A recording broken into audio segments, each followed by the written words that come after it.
السلام علیکم ورحمۃ اللہ۔ سامعین وقار، غسل کے وہ مسائل جو واٹس ایپ یا کومنٹ کے ذریعے پوچھے گئے ہیں، آج اس ویڈیو میں ہم آپ کو ان تمام پوچھے گئے سوالات کے جوابات تفصیل سے بتانے لگے ہیں، اور یہ بہت ہی اہم مسائل ہیں جو اس ویڈیو میں آپ کے سامنے ابھی بیان کیے جا رہے ہیں، مگر شرط یہ ہے کہ یہ ویڈیو کمپلیٹلی دیکھیں تاکہ جو غسل کے مسائل ہیں جن کا جاننا انتہائی ضروری ہے وہ آپ بآسانی سمجھ سکیں، کیونکہ طہارت جو ہے یہ نصف ایمان ہے۔ اب بہت افسوس سے کہنا پڑتا ہے، اکثر ایسے لوگ بھی ہیں کہ جنہیں غسل کا صحیح طریقہ معلوم نہیں ہوتا، غسل کے مسائل کا صحیح علم نہیں ہوتا، وہ ایسے ہی پانی بہا لیتے ہیں اور سمجھتے ہیں کہ شاید ہمارا غسل ہو گیا ہے، مگر حقیقت یہ ہے کہ ان کا غسل نہیں ہوتا، وہ ناپاک ہوتے ہیں اور نہا لینے کے باوجود بھی وہ ناپاک ہی رہتے ہیں۔ بہت ہی اہم مسائل ہیں جو آپ ابھی سننے جا رہے ہیں، تھوڑا توجہ سے سنیے گا، انشاءاللہ العزیز بہت زیادہ فائدہ حاصل ہوگا۔ چلیں شروع کرتے ہیں سوالات کے جوابات۔ پہلے نمبر پر ہے محمد جمشید مظفر گڑھ سے، یہ بھی پوچھتے ہیں کہ جن کپڑوں میں ہم بستر ہوں کیا غسل کے بعد انہی کپڑوں کو پہن سکتے ہیں؟ کپڑے پاک ہیں یا ناپاک؟ رہنمائی کر دیجئے۔ دیکھیے، اس میں بہت سارے لوگوں کا یہ خیال ہوتا ہے کہ جب میاں بیوی آپس میں ملاپ کرتے ہیں تو اس سے جو ہے کپڑے بھی ناپاک ہو جاتے ہیں، یعنی کہ جو بیڈ شیٹ ہے وہ بھی ناپاک ہو جاتی ہے، جو لحاف وغیرہ اوڑھ رکھا ہے وہ بھی ناپاک ہو گیا ہے، اور جو کپڑے پہن رکھے ہیں وہ بھی ناپاک ہو چکے ہیں۔ تو یہ خیال بالکل بھی ٹھیک نہیں ہے، غلط ہے۔ یاد رکھیے، کپڑا اس وقت ناپاک ہوگا جب اس پر کسی قسم کی نجاست لگے گی۔ اگر نجاست بھی لگ گئی تو پھر کپڑے کا وہی حصہ ناپاک ہو جائے گا جہاں پر نجاست لگے گی، ورنہ اگر نجاست نہیں لگی تو کپڑے پاک ہیں۔ غسل کر لینے کے بعد بھی دوبارہ انہی کپڑوں کو آپ پہن سکتے ہیں، اس میں کوئی حرج نہیں ہے۔ ہاں، البتہ اگر نجاست لگ بھی گئی ہے تو پھر بھی کپڑے کا صرف اتنا حصہ ناپاک ہوگا جہاں پر نجاست لگی ہے، اسی حصے کو پاک کر لینا ہی کافی ہے۔ یعنی کہ جہاں نجاست لگی ہے اس جگہ کو اگر آپ دھو لیتے ہیں، وہ نجاست دور کر دیتے ہیں، تو پھر آپ کا وہ کپڑا پاک ہو جائے گا، آپ اس کو استعمال کر سکتے ہیں۔ بہرحال اگر نجاست لگے گی تو کپڑے ناپاک ہوں گے، ورنہ کپڑے ناپاک نہیں ہوں گے بلکہ پاک ہی رہیں گے۔ غلام محمد رحیم یار خان سے یہ بھی سوال کرتے ہیں کہ کیا غسل کے بعد نماز پڑھ سکتے ہیں یا پھر وضو کرنا ہوگا؟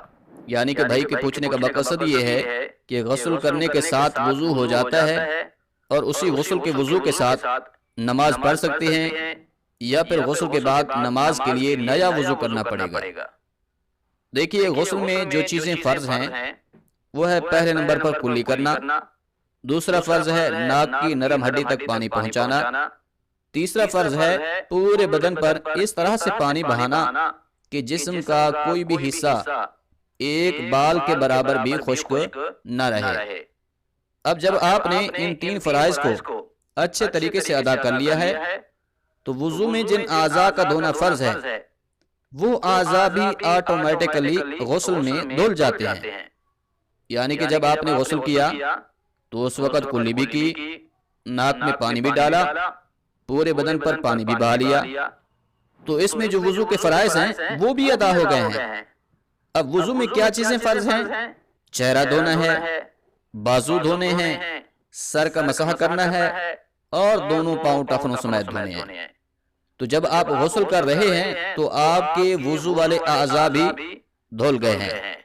اب اگر غسل کر لینے کے بعد آپ کے ساتھ کوئی ایسا معاملہ پیش نہیں آیا کہ جس سے وضو فاسد ہو جاتا ہے، یعنی کہ ہوا کا خارج ہو جانا وغیرہ، تو پھر آپ کا وضو باقی ہے۔ اب اسی غسل والے وضو کے ساتھ آپ نماز بھی ادا کر سکتے ہیں، قرآن کریم کی تلاوت بھی کر سکتے ہیں، اس میں کوئی کسی قسم کی حرج بالکل بھی نہیں ہے۔ سلمہ پروین حیدرآباد سے یہ بہن سوال کرتی ہیں کہ صرف پانی بہانے سے، جسم دھونے سے غسل ہو جاتا ہے یا پھر پاک ہونے کے لیے صابن سے نہانا ضروری ہے؟ دیکھیے، صابن جو ہے وہ آپ کے جسم کی میل کچیل دور کرنے کے لیے ہوتا ہے، باقی اگر آپ پر غسل فرض ہے تو وہ پانی بہا لینے سے ہی ادا ہو جاتا ہے۔ پانی سے آپ غسل کر لیں تو آپ پاک ہو جائیں گے۔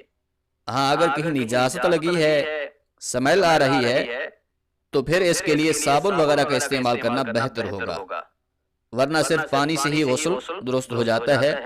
غسل کے لیے یہ ضروری نہیں ہے کہ آپ صابن سے نہائیں گے تو پاک ہوں گے ورنہ نہیں ہوں گے، ایسا کوئی حکم یا شرط شرعاً بالکل بھی نہیں ہے۔ اب اگر آپ پر غسل فرض تھا، اس کے لیے آپ نے غسل کے جو 3 فرائض ہیں وہ ادا کر لیے ہیں، تو آپ کا غسل ہو جائے گا، اس سے آپ پاک ہو جائیں گے۔ اسی طرح سے ایک اور بہن سوال کرتی ہیں کہ حیض کے بعد غسل کرنے کا طریقہ تو بتا دیں۔ دیکھیے حیض کے بعد غسل کرنے کا کیا طریقہ ہے، اس حوالے سے یاد رکھ لیجئے غسل میں جو ہے وہ 3 چیزیں فرض ہیں: کلی کرنا، ناک کی نرم ہڈی تک پانی چڑھانا، پورے بدن پر پانی بہانا، تو یہ غسل کے فرض ہیں۔ اور سنت طریقہ جو ہے وہ یہ ہے کہ پہلے نجاست دور کریں، اس کے بعد نماز کے وضو کی طرح وضو کریں، پھر دائیں کندھے پر پہلے پانی بہائیں، پھر بائیں کندھے پر، اس کے بعد پورے بدن پر پانی بہا لیں، تو یہ غسل کرنے کا سنت طریقہ ہے۔ اب اکثر اوقات بہت ساری خواتین اس بارے میں کنفیوز ہو جاتی ہیں کہ حیض کا جو غسل ہے وہ شاید کہ الگ ہے، تو ایسا کچھ نہیں ہے۔ یاد رکھیے ناپاکی کا ایک ہی غسل ہے، جس طرح سے آپ غسل جنابت کرتے ہیں ویسے ہی حیض کا غسل کرنا ہے، اور اسی طرح نفاس کا غسل بھی سیم ہے۔ ان سب کا ایک ہی طریقہ ہے غسل کرنے کا، جس طرح غسل جنابت کرتے ہیں، کوئی الگ یا مختلف طریقے بالکل بھی نہیں ہیں۔ سجاد راں یہ بھائی سوال کرتے ہیں کہ ناپاکی کا غسل کرتے وقت پاک ہونے کے لیے کون سا کلمہ پڑھنا ضروری ہوتا ہے؟ یعنی کہ بھائی پوچھ رہے ہیں کہ پاک ہونے کے لیے غسل کرتے وقت کون سا کلمہ پڑھنا چاہیے۔ دیکھیے غسل کرتے دوران کوئی بھی کلمہ نہیں پڑھنا ہوتا، کیونکہ اس وقت ایک تو آپ برہنہ حالت میں ہوتے ہیں اور دوسرا واش روم میں کھڑے ہوتے ہیں، تو ایسی جگہ پر اللہ کریم کا نام لینا اور اسی طرح کلمہ طیبہ کا ذکر کرنا یہ جائز نہیں ہے۔ ویسے بھی یہ یاد رکھ لیجئے غسل کے لیے کلمہ پڑھنا یہ ضروری نہیں ہے۔ ایسا نہیں ہے کہ اگر آپ غسل کے دوران کلمہ پڑھیں گے تو پاک ہوں گے ورنہ آپ ناپاک رہیں گے، ایسا بالکل بھی کچھ نہیں ہے۔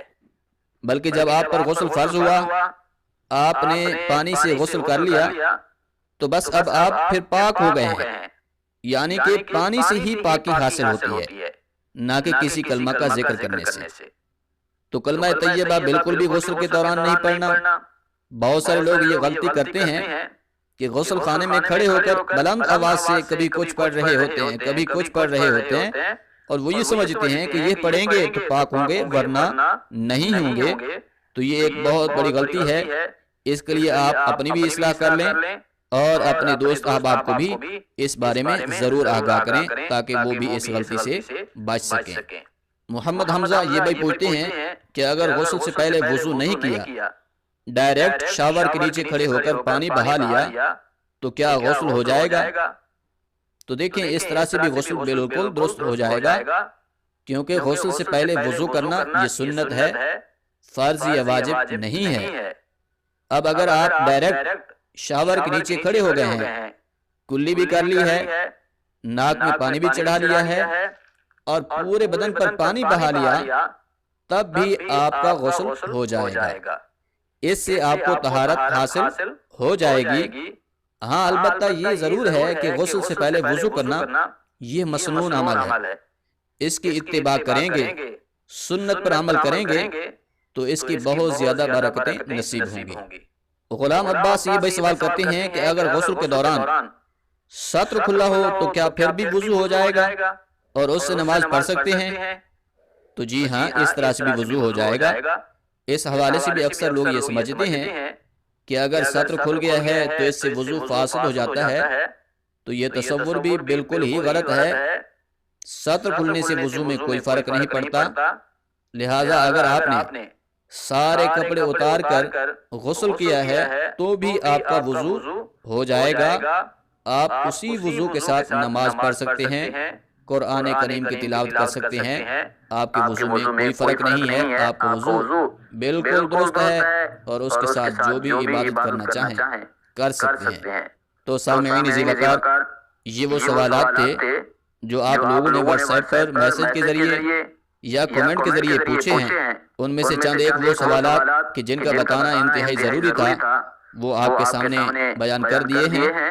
امید ہے آپ کو یہ مسائل سمجھ آ گئے ہوں گے۔ اللہ کریم اپنے محبوب مکرم صلی اللہ علیہ وآلہ وسلم کی طفیل ان پر عمل کر کے دونوں جہان کی کامیابیاں سمیٹنے کی توفیق عطا فرمائے۔